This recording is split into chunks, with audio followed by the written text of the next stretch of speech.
anos. Todos dizem trabalhe duro para se dar bem na vida, mas às vezes seus planos podem ser interrompidos por algo totalmente inesperado.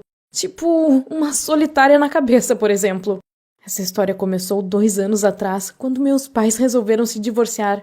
Sabe, meu pai conheceu uma garota que tinha metade da idade da minha mãe e decidiu se casar com ela. Claro, a minha mãe ficou arrasada. O divórcio deles foi absolutamente maluco. Eles ainda discutiam por causa da divisão dos bens e odiavam um ao outro. Minha mãe entrou em depressão profunda desde que descobriu a traição dele. Ela não tinha nenhuma fonte de renda sólida, então vendeu grande parte dos móveis e outros bens para cobrir os custos do divórcio e para pagar outras dívidas. Ela estava absorta em seu drama e não tinha muito tempo para mim. Meu pai só mandava mesada para mim, junto com fotos felizes da nova vida dele, e estava sempre ocupado demais para me ver. De vez em quando, eu tinha dores de cabeça terríveis, mas pensava que aquela dor toda fosse causada pelo estresse e pela ansiedade. Eu tentava ficar o mínimo possível em casa, e foi assim que comecei a namorar o Billy, um cara da escola. Quando eu não queria ir para casa, ficava com o Billy. Ele tinha um videogame e nunca me importunava com assuntos complicados. A combinação perfeita. Meu único verdadeiro santuário durante esse período era minha professora de música, a senhora Anderson. Eu sempre fui apaixonada por música. Eu fazia aulas de piano com ela e ela dizia que eu tinha um talento extraordinário. Ela falava sobre opções de bolsa de estudos para cursos de música e nós até começamos a nos preparar para audições. Nesses tipos de bolsas, o aluno ganhava ajuda de custo para pagar o curso, moradia, livros, taxas e tudo mais. Era uma ótima oportunidade para eu começar um novo capítulo na minha vida, de forma independente, longe dos meus pais e de toda aquela confusão. A senhora Anderson tem um filho chamado Philip. Ele é meu amigo e toca violino.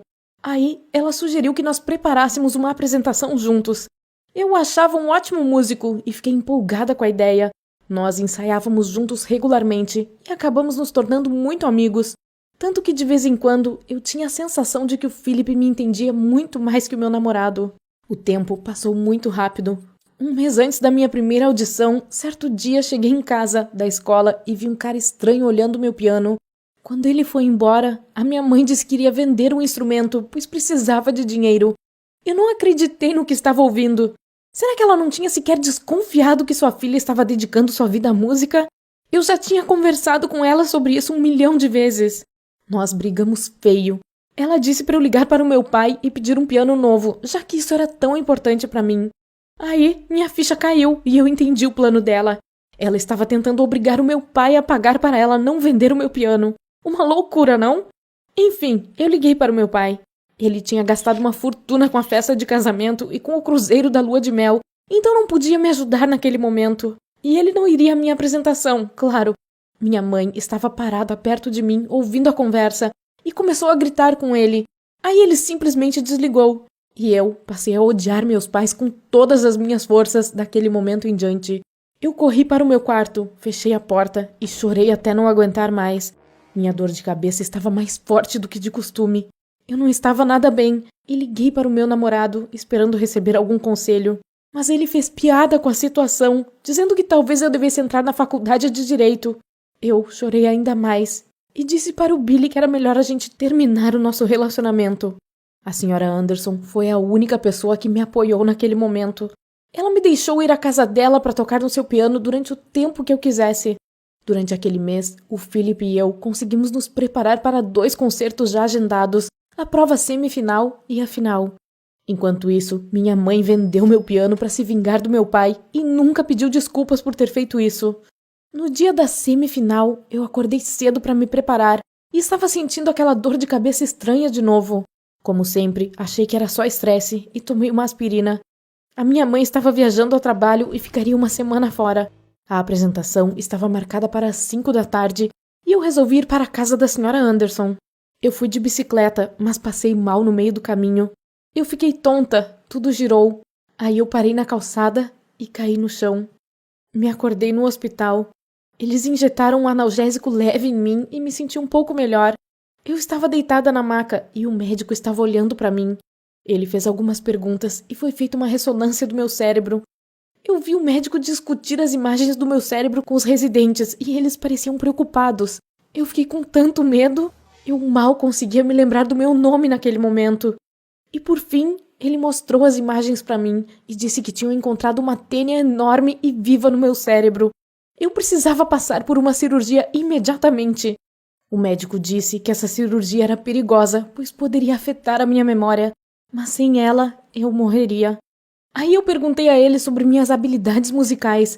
Na pior das hipóteses, eu corria o risco de perder tudo o que já tinha aprendido até então. Eles saíram para preparar os documentos e uma sala para a cirurgia. De repente, me lembrei da prova. Eu peguei meu celular, já eram 4 da tarde e havia 1 milhão de chamadas perdidas do Philip. Ele já estava no local da apresentação. Eu mandei mensagem para ele e disse que chegaria dentro de meia hora. Depois, liguei para o Billy e pedi a ele para me pegar no hospital. Ele disse, para de me ligar, eu tô dormindo. Além de não querer buscar sua namorada em estado grave no hospital, ele também tinha se esquecido da minha apresentação.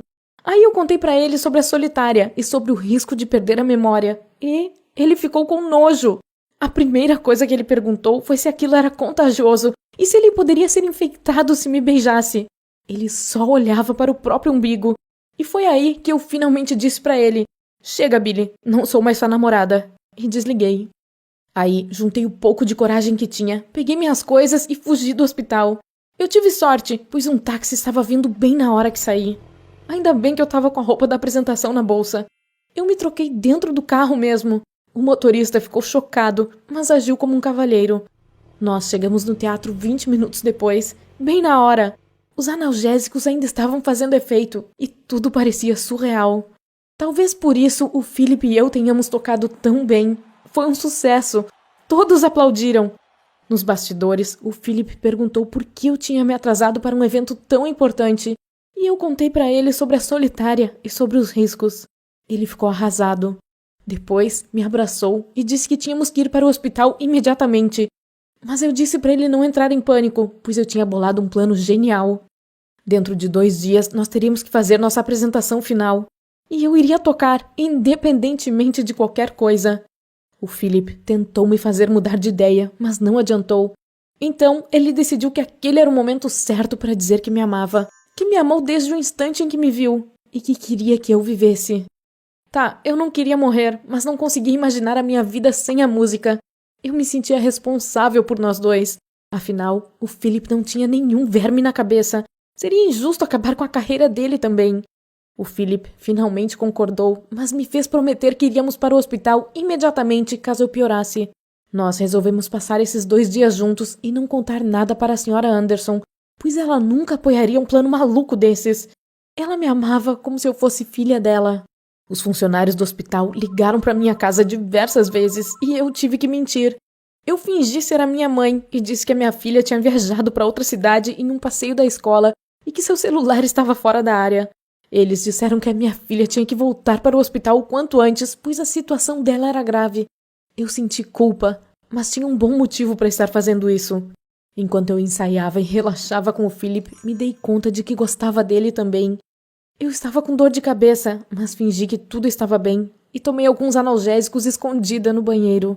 Nós assistimos a filmes, falamos sobre o futuro e sobre os nossos sonhos. Nós devíamos ter começado a namorar antes. Sabe, quando vi que minha vida estava por um fio, percebi que todos os problemas que eu tinha antes eram coisas bobas e insignificantes. Em apenas 2 dias, minha saúde piorou. Eu me sentia horrível. A apresentação final foi péssima. Quer dizer, não foi um desastre total, mas cometemos muitos erros óbvios. Depois da apresentação, eu desmaiei nos bastidores e o Philip me levou para o hospital.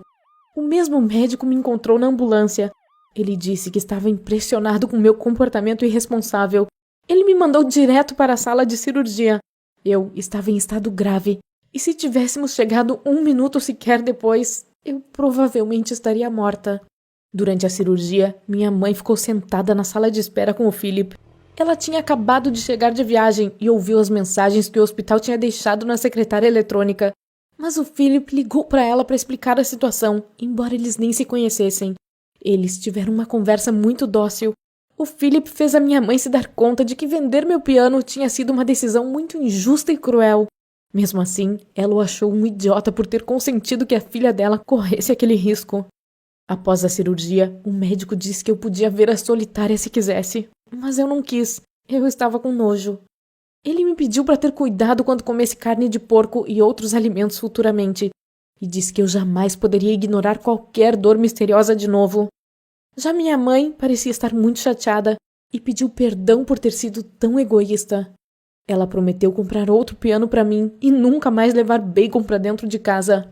O Felipe e eu não passamos na prova naquele dia. A competição estava bastante acirrada naquele ano, mas não desistimos e estamos planejando tentar de novo no ano que vem. De qualquer forma, eu preciso de alguns meses para me recuperar da cirurgia e para descansar. Meu novo namorado é muito compreensivo e a nova mulher do meu pai também. Nós finalmente nos conhecemos depois da cirurgia e ela parece ser legal. Talvez pareça estranho, mas o verme que estava na minha cabeça conseguiu fazer o que eu não consegui, fazer meus pais virarem amigos de novo. Eles se uniram e compraram um piano novo para mim. E aquelas brigas deles sem sentido acabaram, pelo menos por enquanto.